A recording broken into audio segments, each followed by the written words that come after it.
여기는 강원도 영월군 주천면입니다. 작년 가을에 이곳에 땅을 좀 얻어서 양봉하려고 했습니다. 그런데 동네 노인네들이 한봉을 서너 통씩 하고 있다며 양봉이 들어오면 안 된다고 해서 결국 양봉을 접고 올 3월에 시나노골드 M9 작은 묘 90주를 식재했습니다. 나무 간격은 1.5m이고 열간 거리는 4m로 했습니다. 집에서 거리가 좀 멀지만 일기예보를 봐가면서 2주에 한 번씩 와서 농사를 짓고 있습니다. 경북 풍기에서 묘목을 구했는데 늦게 찾아간 탓에 묘목 상태가 굉장히 안 좋았습니다. 뿌리가 없는 묘목이 많았고 생육이 늦거나 회초리 묘목이 태반이었습니다. 묘목상이 뭘 잘 못해서가 아니라 제가 늦게 간 것이 문제였습니다. 이런 묘목으로 농사를 지을 수 있을까? 다 죽지는 않을까? 걱정을 많이 했는데 다행히 오늘까지 죽은 묘목은 3그루이고 나머지는 수고가 거의 2m쯤 되게 잘 자랐습니다. 뿌리가 없거나 묘목 상태가 안 좋은 건 지주대에 노끈이나 청테이프로 표시해놨는데 큰 무리 없이 잘 자라줘서 기분이 좋습니다. 자주 오지 못하니까 풀이 숲을 이룹니다.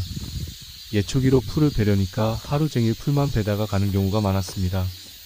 그래서 제초 매트를 사서 나무 사이에 깔았습니다. 하지만 나무와 나무 사이에는 어떻게 해야 할지 고민입니다. 유튜브를 보니까 제초제를 쳤던데 만약 그러다가 나무까지 죽이지는 않을까 걱정이 돼서 그냥 손으로 뽑고 있습니다.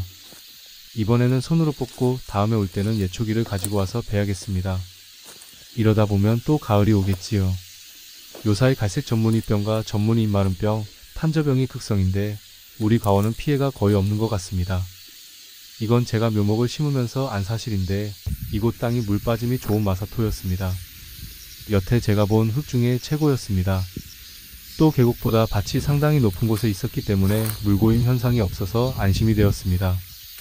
여기에다가 작약 농사 짓는 이웃 할아버지가 산에서 내려오는 물을 호스로 끌어와서 농사를 짓고 있었기 때문에 쉽게 물도 얻어 쓸 수 있었습니다. 다만 산에서 흘러내려오는 빗물이 문제였는데 올봄에 포크레인을 불러서 산에서 떨어지는 빗물을 계곡으로 흘러가도록 관로를 묻었습니다. 지난 장마가 온 뒤에 보니까 제 예상대로 밭으로는 빗물이 들어오지 않았습니다. 다만 지난번 태풍이 훑고 지나가면서 어린 가지들이 좀 부러졌더라고요.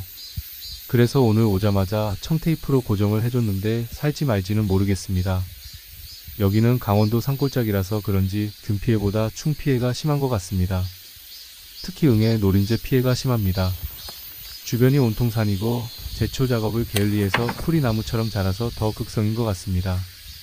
또 자주 오지 못하니까 방제가 잘 안 되었습니다. 노린재 방제는 오늘 갈색 전무늬병과 탄저병 약을 치면서 충제도 넣을 것이니 크게 확산하지는 않을 것입니다. 칼슘제도 하나 사와서 같이 방제할 생각입니다.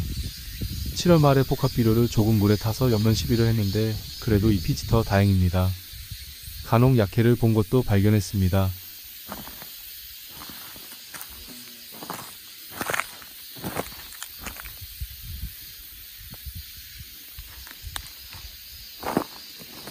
장마가 오기 전에 경기도에서 아리수 3그루를 가져왔습니다. 더운 날이었는데 차에 싣고 와서 보니 오는 내내 날이 뜨거워서 그렇는지 잎사귀가 다 말라버렸더라고요. 그래도 설마 살겄지 싶어서 심어놨는데 시들시들 하더니 한 그루는 거의 죽은 듯 보였고 2그루는 살아나고 있습니다. 죽었다고 생각한 나무도 싹이 나오는 걸 보니 내년에는 싹이 나올 것 같습니다. 강원도에서 시나노골드와 아리수를 수확하기가 만만치 않을 듯 합니다만 기후변화로 인해 저 나름대로의 판단은 나쁘지 않을 것으로 봅니다. 올 겨울을 어떻게 보내느냐가 관건인데 시비를 좀 하고 비닐을 덮어서 지열 유출을 막으면 좀 낫지 않을까 생각됩니다. 이 근처는 작약밭이 지천입니다. 건강이 안 좋은 80대 할아버지가 작약 농사를 짓는데 올봄에는 꽃이 활짝 피었더니 요번에 오니까 제초 작업을 하고는 잎사귀들이 다 잃었습니다. 저는 잘 모르는데 원래 이렇게 하는가 봅니다. 이 할아버지는 저기 한봉을 하는데 살펴보니까 벌들이 들어와 있었습니다. 방제하고 돌아오는데 할아버지가 작약밭 구석에 복숭아에서 복숭아를 따가라고 했습니다. 대장한 말기인데 저만 보면 아주 활짝 웃습니다. 저 역시 빈손으로 인사를 하지는 않습니다. 복숭아가 대가는 아니지만 그래도 먹을 만큼 실합니다. 몇 개 따서 집으로 갑니다. 오늘은 기분이 좋습니다. 사실 걱정이 컸는데 저의 바람대로 애들이 잘 자라준 것 같습니다. 고맙습니다. 구독과 좋아요는 영상을 만드는 데 큰 힘이 됩니다.